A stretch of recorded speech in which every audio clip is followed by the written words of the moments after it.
There is something infinitely healing in the repeated refrains of nature, the assurance that dawn comes after night and spring after winter. Rachel Carson.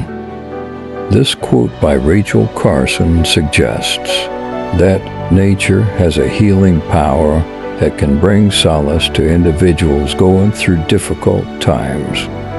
The repetition and cyclical nature of natural phenomena, such as the sunrise and the changing of seasons, provide comfort in the knowledge that life goes on despite hardship.